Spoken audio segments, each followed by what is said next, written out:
the Gospel of Luke.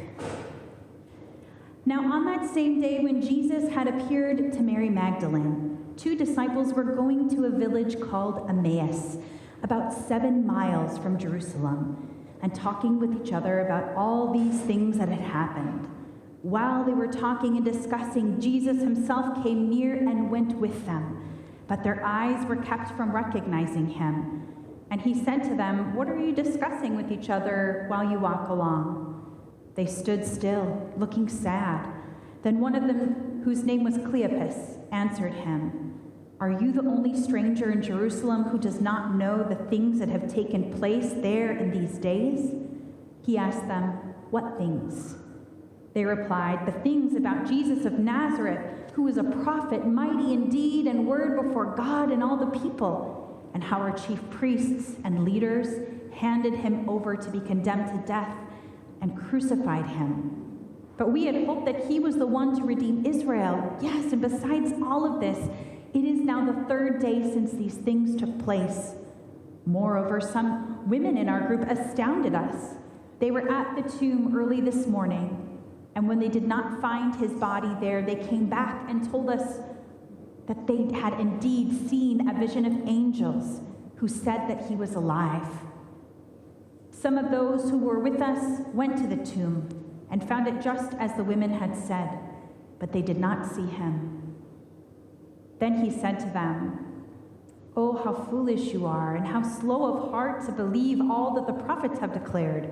Was it not necessary that the Messiah should suffer these things and then enter into his glory?" Then beginning with Moses and all the prophets, he interpreted to them the things about himself in all the scriptures.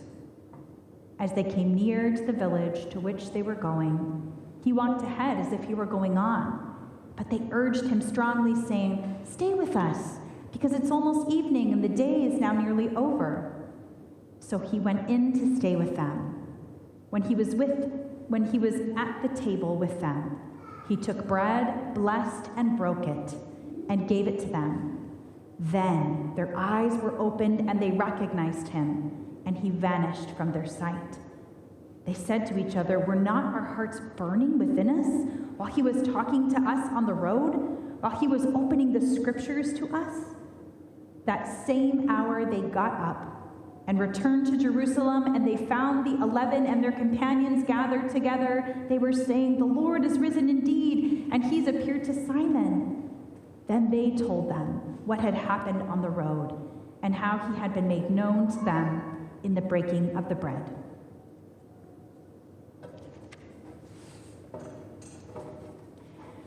Beloved community, one of my favorite places in this whole world is Javiera's family farm. When I met Javiera, she and her family had only lived on their farm for about 4 years. And I remember my first visit with her as we were sitting on her front porch. Javiera told me all of these stories. Stories about her family. Stories about her dream, too, that she would someday live on a farm with her family. And as she shared these stories, she brought out a photo album. She opened it up and started showing me pictures of the farm from when they had first moved in. It took my breath away to see through the photos how drastically different the land had been from when they had first moved there, and how much she and her spouse and their 2 young children had literally renewed the face of the earth in just a few years. Javiera is a biologist, and her spouse is an agricultural engineer, and every time I would visit them, they would walk me around the farm and show me the latest developments as to how they were continuing to use a combination of very ancient techniques and also some creative new techniques so that each part of the farm was truly interdependent, truly working together. Their farm is a community-supported agriculture, a CSA, where families and individuals in their community pay them a monthly subscription, and then they receive a weekly box full of whatever mixture of vegetables, fruits, and herbs are in season at Javiera's farm.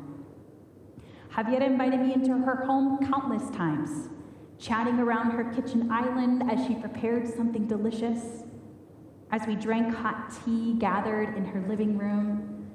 But as she would be outside, showing me her farm, teaching me about the cows and the chickens, explaining the composting system, showing me the dry toilets, and explaining the irrigation systems, as we passed row after row of growing vegetable and blooming flowers, it became clear that this was also Javiera welcoming me into her home.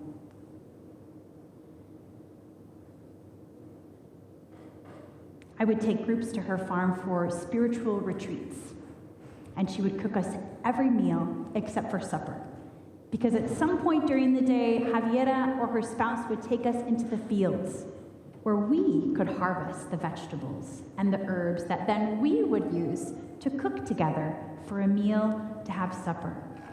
And I can still remember the feel of those nights, huddled around the kitchen, relaxingly and usually playfully discovering some familiar vegetables that we knew what to do with, and some totally new ones that we were figuring out how to prepare. Sharing stories around the table, sharing food that had been shared with us from the earth, growing closer in relationship before resting for the night. The routine of being on Javiera's family farm, where they were always teaching us about why they do what they do and how everything works together so that there is life and growth. The routine of being at Javiera's farm, her home, the whole day being fed by the goodness of the earth and being invited to participate in that network of sharing, that transformed me. She and her family showed me the power of radical sharing of seemingly ordinary things, sharing of stories, sharing knowledge, sharing the best food I've ever eaten, sharing love for community, love for family, love for the earth. Those ordinary things transformed me. In our text for today, the disciples were also transformed by the radical sharing of seemingly ordinary things. Two of the disciples were heading out of town late afternoon on Easter Sunday. You might remember that some of the women had gone to the tomb early in the morning, learned that Jesus was not there because he had risen from the dead, and they ran back to tell the disciples. That same day, but in the afternoon, these two disciples in our story were heading out of town, wondering what this all meant. Jesus is risen? Jesus' body wasn't there because he's risen from the dead? And as they were journeying out of town, the risen Jesus joins them along the road, and they travel together, sharing in conversation along the way. But the disciples do not recognize him. Our text tells us that Jesus opens the scriptures to them, which means that Jesus started sharing with them about these ancient stories. As they arrived to their destination, it seemed like this unknown companion was going to continue on his way. But the disciples welcomed him into the home that they were staying at, and there they shared in hospitality. Jesus received the hospitality of the disciples by accepting their offer to stay and rest with them for the night. And Jesus offered them hospitality as he blessed the bread and as he broke the bread, which the phrase breaking the bread in English is sort of a strange phrase, but it means that Jesus served the bread, making sure everyone had enough. Like when we're at a birthday party and someone somehow strategically cuts the cake in a way that makes sure everyone has a serving. Or like Javiera showing me and the others how many vegetables we need to harvest, from which parts of the earth, so that we could be fed for the evening. A seemingly ordinary act transformed the disciples.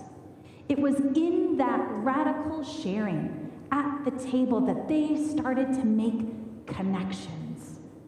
At the table, they grew closer to one another and closer to Jesus himself, though they weren't even aware it was him at the time, as they grew closer to the elements of the earth. A question I like to ask when I approach a text from the Bible is, where is creation showing up in this text?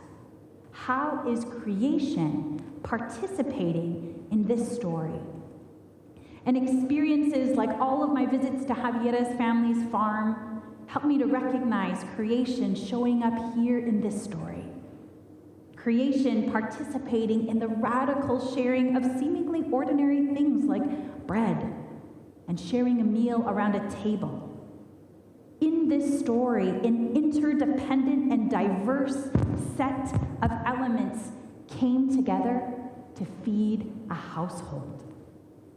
The sunshine, the rain, the microorganisms in the soil all worked together, sharing with one another to bring forth the grain used to make the bread, and that helped to nourish the bodies of all around the table. This Easter season, we are reflecting on how we might grow closer in our relationships, closer with God, closer with one another. And our text for today shows us that the greater earth community is also a part of these relationships. So I wonder, how might we grow closer in relationship with the earth that God created, that provides so much for us? I wonder, where does our food come from? Who are the humans who are collaboratively working together with the earth so that we continue to have a harvest that feeds our household? How might each of us participate in the care of creation, in the care for the soil, in the care for the air that we breathe, in the care for our water, so that the radical interdependent sharing of whole ecosystems can continue to give life to all of God's creation? In our text for today, Jesus teaches us through connections at the table how we can grow closer in relationship with all of God's creation through the radical sharing of seemingly ordinary things. Just as connections made at the table at Javier's family's farm transformed me, connections at the table in our text for today transformed the disciples. Not only were their inner hearts burning from that experience, but let us notice how their outer actions began to change too. Immediately, they returned to Jerusalem to share that experience. Connections made at the table show us how to grow closer in relationship. Each Sunday, we gather around God's table, sharing ordinary things like stories that remind us of who we are and who God is, sharing ordinary things like bread and gluten-free wafers and wine and grape juice. And we are all invited to this table where we can find connection. The disciples in our story finally recognized Jesus was in their midst, alive and present, when they witnessed Jesus giving and receiving, making sure everyone was fed. We remember that the living presence of Jesus is also here, alive and present in our midst, in our community, at our table, calling us into deeper relationship through our radical sharing with one another of seemingly ordinary elements. The ordinary sharing of our stories, sharing our food, sharing our financial resources, sharing our care for the earth, sharing our dreams and our hopes of what this life and what our world could become. And Jesus calls us to share these things not just here in this worship space, but in the everyday spaces of our lives. May God's table continue to touch our lives so that our inner heart's burning causes our outer actions to reflect that transformation, so that we radically share that which is ordinary, but that which draws us closer to one another and closer to God, so that our lives, so that our relationships, so that our world might also be renewed and transformed. Amen.